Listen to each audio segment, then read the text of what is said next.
Today's tutorial is going to cover how to do a brush-in method of casting, and pretty much I'm going to go from beginning to end, and I'll try to get as much detail as possible. So let's get started. All right, so like for this brush-in method, well, the way we're going to go about it is we're going to thicken up our urethane rubber, and we're going to do that using a filler. In this case, it's a Urethane 11, which you can get from Smooth-On's website. Or wherever your local distributor for Smooth-On products. So pretty much what you want to do is what I'm doing is I'm taking, I already put in a little bit of filler at the bottom of the cup, mixed in part A into the filler, hand stirred that, and then added part B into the mix, and then I took that, put it in my my mixer. Got that all, got all the clumps out, got it mixed pretty thoroughly, and then after that, I'm transferring it over into a clean cup, just so that this reduces the chances of any any material that hasn't been mixed yet. After that, I'm going to add in my black pigment, since the finished piece needs to be like jet black. Alright, so after you have your urethane mixed up in your cup, next thing you want to do is get a clean brush and just start brushing it into your mold, pretty much. So this is a two-part mold that we're going to be working with today. So I have them, I have both sides of the mold open. I'm going to brush in the rubber into both halves, and then after that, I'm gonna take, let's see. Yeah, after that, I'll pretty much wait until it sets up a bit, and then I'll take the two halves, close them back together, and then move on to the next step, which would be mixing more rubber, and then just brushing in more rubber into like the seams, so that you have a one continuous piece with like no breaks in it.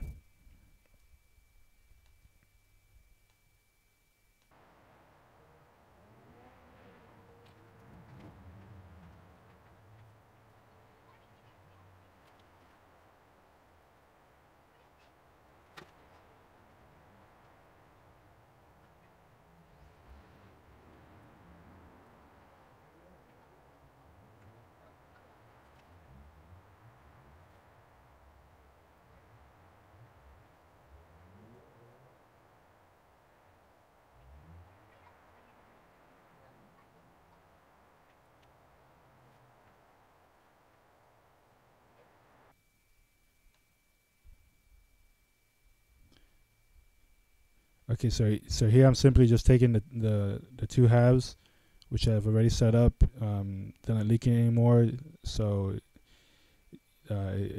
you won't get any spillage at this point, since I waited like about an hour for it to kind of set up. I'm closing the two sides of the mold up, and then I'm securing them with nuts and bolts. And then also what I want to do is I want to make sure that the seam edges kind of jet up to each other. I just do that by looking inside of it, and then just like pushing the edges in where they need to be in, just so that I don't have any gaps in my finished casting.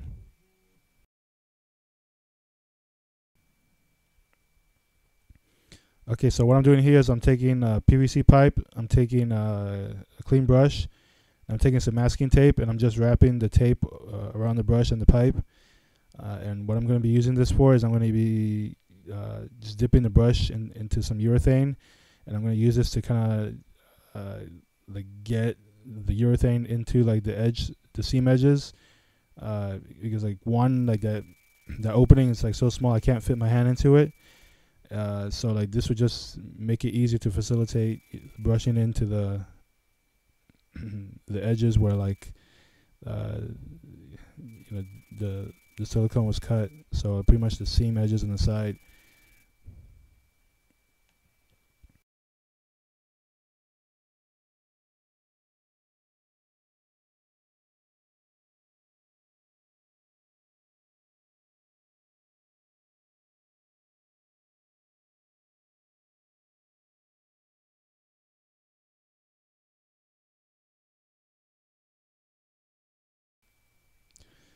So right here you'll be able to see me applying this pipe with the brush at the end to brush in some more urethane on the edges. So the two edges where like the two halves meet, that's pretty much what you want to cover.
Then after you give the urethane about a day to finish curing, you want to pop the mold out and then peel out the finished casted piece so that you can start the joyous process of having to trim off the flashing, clean off any residue that's on your piece, and then get it ready for painting and finishing.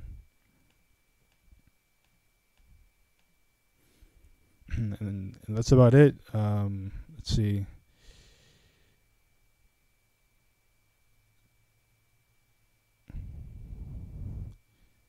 Yeah, so that's about it.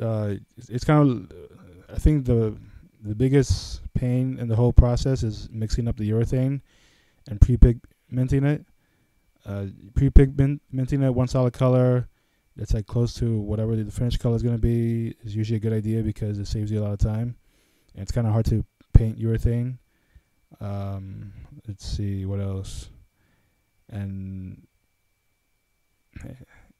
you know, I think everything else is pretty straightforward. You just have to make sure that you get a good amount of like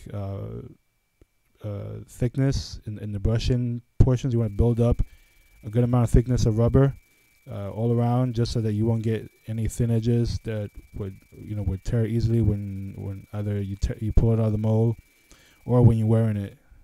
Because like the thicker it is, the more stronger it's going to be, and like the more resilient it's going to be towards tearing.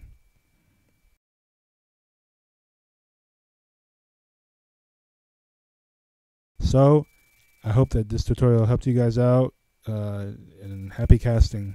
Until next time.